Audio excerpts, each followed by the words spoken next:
It's Vlogmas Day 6, y'all, and this one is all about books. I'm going to start off by responding to a tag that Didi at Brown Girl Reading did on day 2 about rating books. This tag originally came from Emily at Novel Books. So, here we go.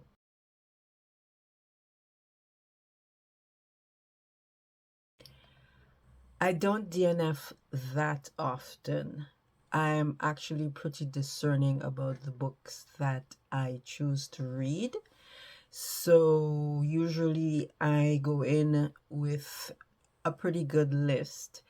I don't think I've DNF'd anything this year, but I did DNF last year a couple of things that were just not up my alley. One of them was a very popular book, actually, The Discovery of Witches series, which I mistakenly thought was a fantasy.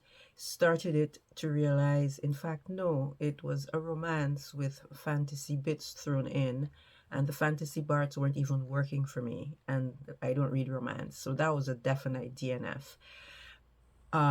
Yeah, that's basically the criteria for me to DNF a book. It has to be something that was just not the kind of genre that I read. And apart from that, if it's not written well, then it ain't gonna happen. And that book, I'm sorry, was not well written at all.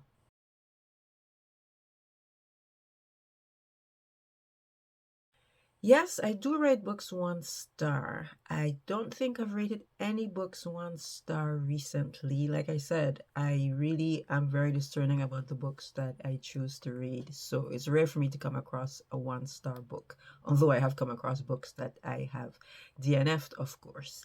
Yeah, it's been a few years since I've rated anything 1 star.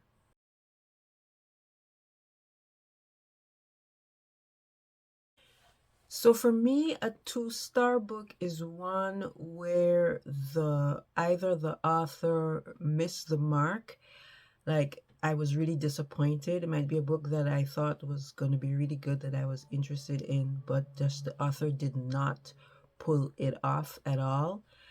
Books where the author has a good idea, a good premise, but the writing isn't up to scratch, and basically books in genres that I don't read. I know romantasy is a big deal these days, but it's just not up my alley. Um, I'm thinking, actually, one book I did rate 2 stars this year, which is another popular book, is The Midnight Library by Matt Haig. That book just did not work for me. It was just so repetitive.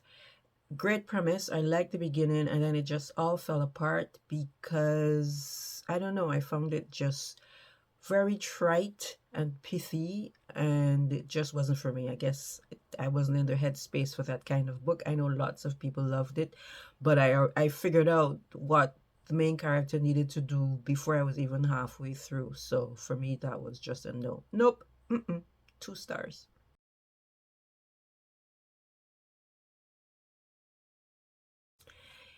A 3 star book is definitely a good book for me. I think the majority of the books that I read, I rate 3 stars. And for me, a 3 star book is a solid book, a good book that kept me interested, that kept me wanting to find out what was going to happen, that where I related to the characters, where it's obvious that the writer has a good grasp of language, has a certain amount of craft, and it's a book, it's the kind of book I guess I would probably kind of book that I would read maybe when I'm on vacation, or if I'm looking for something that's, not too deep or serious. For me, if you get 3 stars for me, it's a good book. I'll give you an example of a 3 star book. Another very popular book, Lessons in Chemistry, instant bestseller. Everybody loved it. Everybody was raving about it. I was so excited to read it, and then I was just like, no. It was fine. It kept me interested. I didn't feel like tossing it across the room, but it was just okay. There were some cute things. It was just okay. The ending was completely predictable. And yeah, and actually, I rated it 3 stars, but pretty much every time it pops up somewhere and people are raving about it, I feel like I want to go back and rate it 2 stars because I'm so annoyed at the fact that everyone loved this book and thought it was the most amazing thing they've ever read. And I was just like, nah, nah, that's a perfectly fine book, but nothing to write home about.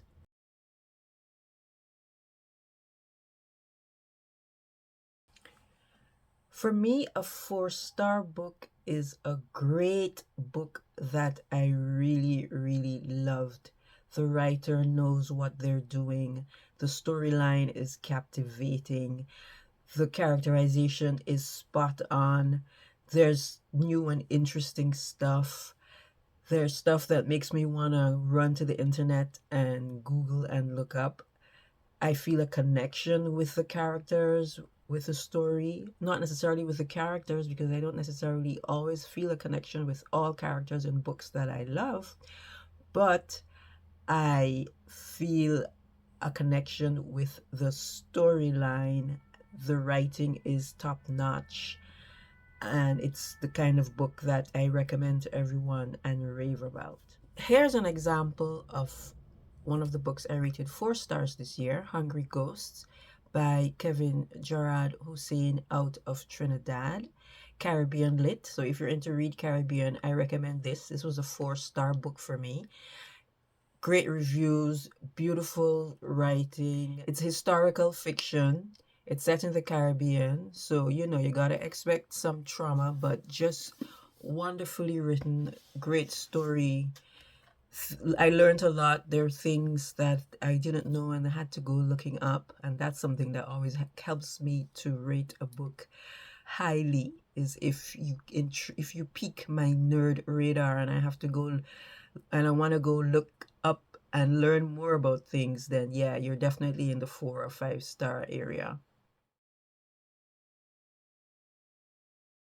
Yes, I definitely do half-star ratings. Sometimes, especially between 3 and 4 stars, there's quite a few books that for me hit that 3.5, where it's more than just a good book that I enjoyed and had a pleasant time reading, but less than a great book. So I definitely do half-stars.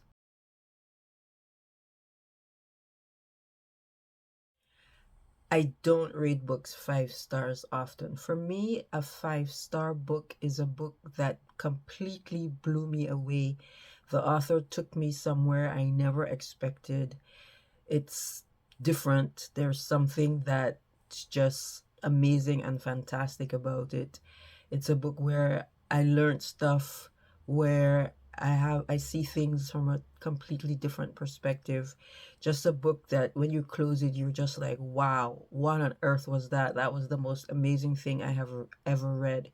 The kind of book that you stay up until 3 a.m. in the morning reading. A book where the author is an excellent writer, is a master of their craft, and you don't even have to stop to question anything in the book. It's like it just all works seamlessly together, and it's just a beautiful experience. That's what a 5 star book is for me. I haven't rated many books 5 stars this year, but this one is one of them. Sharks in the Time of Saviors by Kawai Strong Washburn. Absolutely loved this book. It had all the things that I love. So family stories, some magical realism, which is one of the genres I really enjoy. Great characterization. He did things that I wasn't expecting. There were things I just wasn't expecting that was gonna happen, and I just absolutely adored it. It also helps that I met the author last year in Paris. I was there with Didi and Rosa at the Festival America. We had an amazing time, and he was one of the authors that were there. We got to see him speak, and I got my book signed, of course, by him. So maybe that is part of the reason why it got 5 stars, because I felt connected to the author. I heard him speak about the story, so I kind of understood where he was going, but I just really truly enjoyed this book. So if you haven't heard of it, if it's not on your radar, put it on. Yes, my rating of books has definitely changed over the years. I think I am a much tougher rater than I was before. I've read tons and tons of book. I've been reading since I was 2 or 3 years old, and I've gone through like all the phases. I say I don't read romance. I used to when I was young, as a teenager, young adult. Romance was it. The Mills and Boons, the Harlequin. I read a lot of romance. The Sidney Sheldons, the Danielle Steeles, all of those popular books. This, Stephen King, everything. You mention it, I've read it. And so I've definitely become way more discerning over the years. And yeah, I've become a much tougher rater. You gotta come good to get 4 or 5 stars from Francine. I record all of my book ratings on Goodreads. It's just the simplest thing to use. Since I do the Goodreads reading challenge every year, it's just I'm gonna be on there, putting in when I finish the books to count towards the challenge. So it's just it makes sense to do that on Goodreads. As much as I am a notebook and paper lover, for the life of me, I can't seem to manage to keep up with a reading journal. Lord, I want to, I've tried. Let me show you. I've tried, I have a couple. This one I started a few years ago, and I have written stuff down. I have my list of books to read. I have, um, yeah, here's my Read Caribbean wish list. What else? I have logs. I I write in my challenges. This one I started a few years ago. Then this year I was like, oh yeah, I'm gonna do it. I'm gonna get a new notebook. I'm gonna set it up. It's gonna be amazing. And I started logging. I'm gonna log really simply. And you can see I started logging. I set up my, let me see if I can find it. I set up my layouts. I was like, oh, I have this camera that can print this printer that can print out little pictures of the books. I'm gonna do that. See, look, this was in January. Oh, that's another 5-star book. Small Things Like These by Claire Keegan. Sorry, she has another book called Foster by Claire Keegan. She's very short book, novella made just chef's kiss. Every word is perfectly placed. So yeah, I can't seem to keep up with my book journals. I've even designed and published book journals, which I know that people actually love. This is this very simple one that has just one simple layout for books. I even made a book club journal because I run a book club too, and so I was like, yeah, this will come in handy. Still can't write anything down. Y'all gotta give me some tips on how I can keep up with my reading journal. And of course, now that it's coming to the end of the year, the same thing happens at the end of the year. I'm trying to review my year's reading, and I really wish I had kept up with my reading journal yet once again. Maybe 2024 will be the year for that. So I'm really happy I saw Didi do this tag and that I decided to jump in and do it for my Vlogmas too, because as much as I love talking about crafts, I think I probably love talking about books even more. Books have been in my life since I was a tiny tot. Speaking of, both of the prompts for the challenges I'm doing on Instagram involve books today. For the Hugo Self-Care Craft Vent, our prompt for today is to curl up with a book. So I will be doing that this evening. I'm currently reading Ocean Stirrings by Merle Collins. She's a Grenadian author. I'm originally from Grenada, so I'm quite happy about that. I'm reading this for the Page Turners Plus review, which we're recording actually this weekend. So I gotta get cracking because I need to get it finished really soon. So I'll be curling up with that one later on for sure. And for December reflections, Susanna has asked us to post about the best book of 2023. So I guess it's gonna be this one, but knowing me, I have a hard time doing best or favorites of anything, so I'm probably gonna post a few of the books that I enjoyed this year.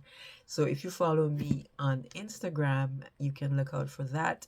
I'll drop those down in the description. And if you make videos and you read books, consider yourself tagged. Let us know how you rate your books.